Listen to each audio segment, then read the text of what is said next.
tuning in once again to another episode of the Goodrich Chronicles. I am your host, Anthony Goodrich, and today we are going to talk about the death penalty because Florida has just executed their 5th death row inmate. Yep, 5, just this year. That's a high number in my opinion. The latest goes by the name of Chadwick Willesee. Chadwick Willesee is a black man from Florida. Now, apparently he's been convicted back in 1990 for the murder of Marlise Sathers. She was 56 years old. Now, apparently these two knew each other. And this is where I feel like the waters get a little murky. Now, he was a neighbor, would come over and do her yard. One day she comes home from a birthday party to a home, comes home to someone who's in her home, burglarizing it. Now she catches them, she sees them, but apparently the burglar tied her up, gagged her, doused her with gasoline, but before that tried to strangle her with some sort of cord, whether it's an iron cord or a telephone cord.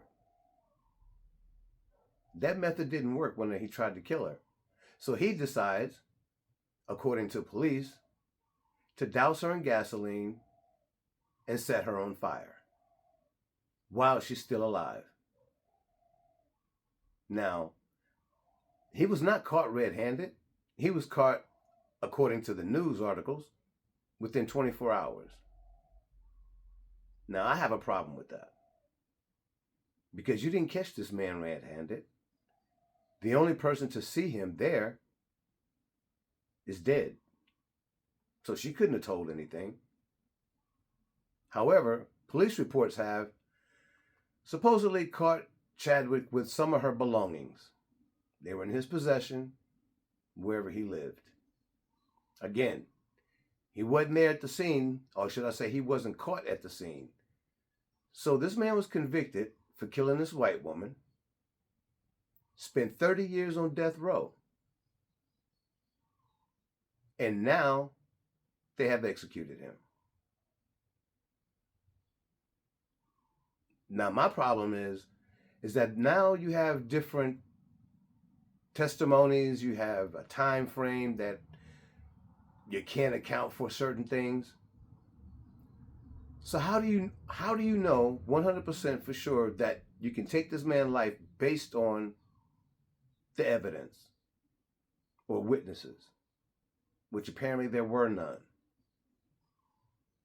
This man went to his dying day proclaiming his innocence. It just makes you wonder because they, meaning the state of Florida and other states around the country, have killed people on death row unjustly, only to find out afterwards that they shouldn't have been executed, or they shouldn't even been arrested for that matter. So it just makes you wonder, did everything pan out like it should in this one? But I have a video I want you to check out because this will give you some insight from the lead detective who worked the case back then. Check out the video. I'm Garrett Weimer, and thanks for joining us on this Tuesday afternoon. The final appeal for Chadwick Willesee has been denied. That man now set to be executed at 6 o'clock tonight, Florida State Prison near Stark. He was convicted of burning his neighbor alive in a brutal case out of Palm Bay in 1990, convicted of killing his neighbor, and now going to be executed tonight, the 5th Florida execution of 2026.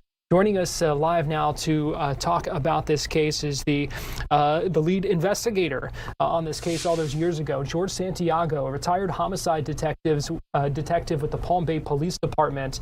Joining us live now via Zoom. George, we appreciate you joining us here on Florida Live. Well, thank you for having me.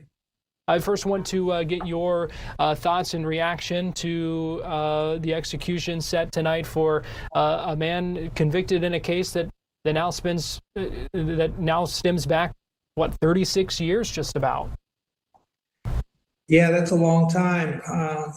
I'm surprised that this tonight is actually going to happen. This event's going to actually happen.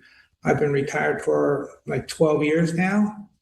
And I don't think too much about Chad too often. And then I was told the news that he was going to be executed. I read it back on the newspaper. Nobody told me. I feel a little sad for him, but for what he did, he certainly deserves it. And sometimes justice comes looking for you, and today's his day. What still stands out to you about this case all these years later? I know you said it's not often that you think about it, but I would imagine in your decades there at Palm Bay Police that this is a case that there are still probably things that stand out to you. Just the manner of the way he killed her. He breaks into her house. He knows her schedule, their neighbors, and she just happened to come home for lunch that day. And she surprised him. He ends up hitting her with probably an iron or some other blunt instrument that puts her down. He tries to strangle her with a cord from the iron, and that's not working. And he duct tapes her and drags her into a spare bedroom and proceeds to pour gasoline all over her and sets her on fire. Based on the evidence, you can tell she was still alive while she was being burned. And I think that bothers me the most. He's trying to cover up his tracks, set her on fire, set the house on fire, maybe. And but yeah, and then she had such a large, close family, and when you get to meet the family like that, you work harder, and you feel for them. They've lost the matriarch of their family. Yeah, I can only imagine what they have been going through, all these years as well, and what they might be going through now in these kind of final hours here. George, I want to ask you, what if you had the chance today to speak with Chadwick Willacy, as a retired homicide detective, as a lead investigator in this case, if you had the chance to speak with him in these last few hours before he is put to death, what would you say to him? Probably not a whole lot. I don't care for people like him. Majority of my career is arresting people like him. But I think I would ask him if he had to do it over again. He get caught doing the burglary, would he have just faced a burglary charge or a trespassing charge or a grand theft charge? And but he realized that she had come home and that she knew him and could identify him, and he was going to go to jail immediately. He had just moved down to Florida, and he had a addiction to crack.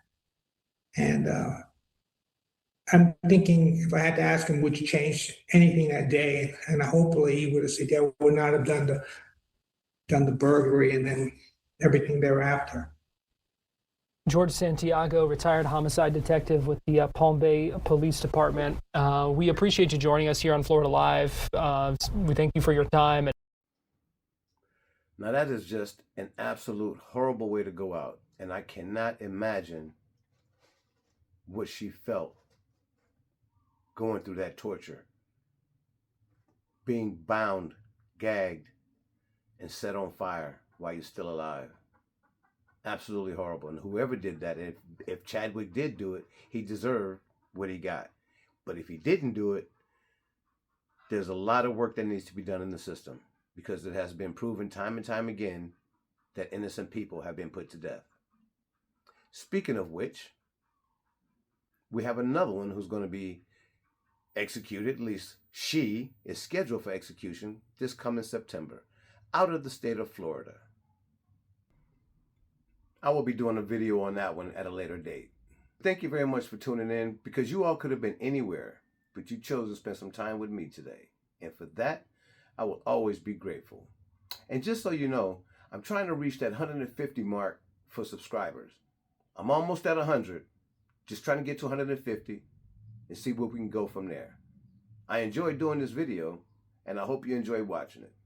If you can hit that subscribe button and that like button, that would help out the algorithm a hell of a lot. Not to mention, it'll help me too. So thank you very much for tuning in. Anthony Goodrich, signing off.